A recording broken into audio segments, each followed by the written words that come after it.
Olá pessoal, sejam bem-vindos a mais uma aula. Hoje nós iremos falar sobre conjunto finito e conjunto infinito. Vamos considerar alguns exemplos. O primeiro é o conjunto A, formado pelos elementos A, B, C e D. É fácil da gente perceber que o conjunto A possui 4 elementos. Considere agora o conjunto B, formado pelo X, tais que X é município de Alagoas. Observe que nós podemos contar os elementos de B. Apesar de Alagoas ter muitos municípios, nós conseguimos chegar ao final da contagem. Considere agora o conjunto C, que não possui elementos. Na aula anterior, nós vimos que um conjunto que não possui elementos é um conjunto vazio. C não possui elementos. Eu vou mostrar agora alguns exemplos que vocês já conhecem, para que a gente possa discutir um pouquinho sobre eles. Considere o conjunto dos números naturais, formados pelo 0, 1, 2, 3, 4, 5 e assim por diante. Perceba que os números vão crescendo de 1 em 1. E uma pergunta interessante que surge é a seguinte: quantos elementos o conjunto dos números naturais possui? Outro conjunto conhecido é o conjunto dos números inteiros. Perceba que tanto do lado negativo como do lado positivo, eu vou caminhando de 1 em 1.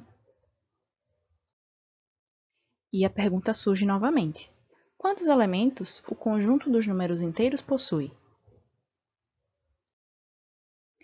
Aí, nós definimos a ideia de conjunto finito e conjunto infinito. Um conjunto é finito se for vazio ou se, contando seus elementos 1 a 1, chegamos ao final da contagem. É a situação dos 3 primeiros exemplos que eu mostrei a vocês. Os conjuntos A, B e C são conjuntos finitos. Um conjunto é infinito se, na tentativa de contar os seus elementos, não é possível chegar ao final da contagem. Observe que os dois últimos conjuntos são conjuntos infinitos, porque por mais que a gente tente, nós não conseguimos chegar ao final da contagem. O conjunto dos números naturais e o conjunto dos números inteiros são conjuntos infinitos. Vamos para alguns exemplos interessantes. Considere o conjunto P formado pelo 0, 2, 4, 6, 8, 10 e assim por diante. Esse conjunto é o conjunto dos números pares. Nós poderíamos defini-lo por uma propriedade, mas nesse momento eu preferi mostrar para vocês dessa maneira.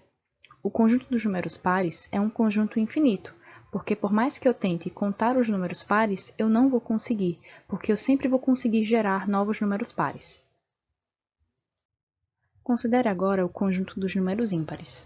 1, 3, 5, 7, 9, 11 e assim por diante. Observe que eu sempre vou encontrar um número ímpar seguinte, por mais que eu queira contá-los. Considere agora o conjunto A, formado pelos x pertencentes aos inteiros, tais que x é maior do que 2. Eu posso reescrever esse conjunto de forma explícita, escrevendo os elementos desse conjunto.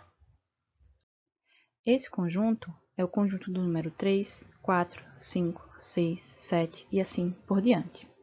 Se você observar bem, você vai perceber que os conjuntos infinitos, eles podem ser escritos por meio de propriedades. Em geral, na matemática, quando um conjunto é infinito, a gente escreve por meio de uma propriedade. Ou, então, escreve alguns dos elementos e completa com 3 pontinhos.